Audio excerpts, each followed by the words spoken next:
Good morning to you both. Yeah, so we told you earlier in this hour about the Obamas getting ready to speak for tonight. It will for sure be a packed house in here once again. But we also want to take some time to talk about one of the men who really was at the center of getting this convention here to the city of Chicago in the state of Illinois. And that would be our own Illinois Governor J.B. Pritzker, who has been a driving force really in getting the DNC here. And now nearly 3 years after they began to chart on this path, thousands are here in the Windy City. We're expecting about 50,000 people here throughout the week for this massive convention. And the governor knows that all eyes are on Chicago this week. So we spoke with Congresswoman Robin Kelly about what it took to get this convention here to Chicago and what it takes to host it.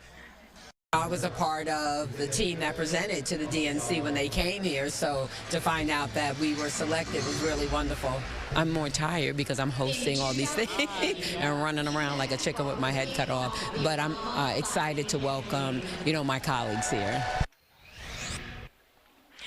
All right, so we talked about two of the people who were involved of bringing everyone here. That would be Congresswoman Kelly and then also J.B. Pritzker, our governor. But let's talk a little bit more about the team because it for sure was a team effort. The New York Times has reported that we also owe a lot of kudos to Senator Tammy Duckworth, who we even heard from at one of the breakfasts yesterday morning, kind of walking people through what it took on her part to really champion the cause of getting this convention here in Chicago. We also owe a bit of thanks, if you will, if you're happy that it's here, to Representative Mike Quigley, who also deserves some kudos for speaking up and trying to get it here and securing this nearly $20 million for security from the Department of the Chicago Department of Police and also the Department of Security, the National Department of Security for this convention. For sure, it's even been a team effort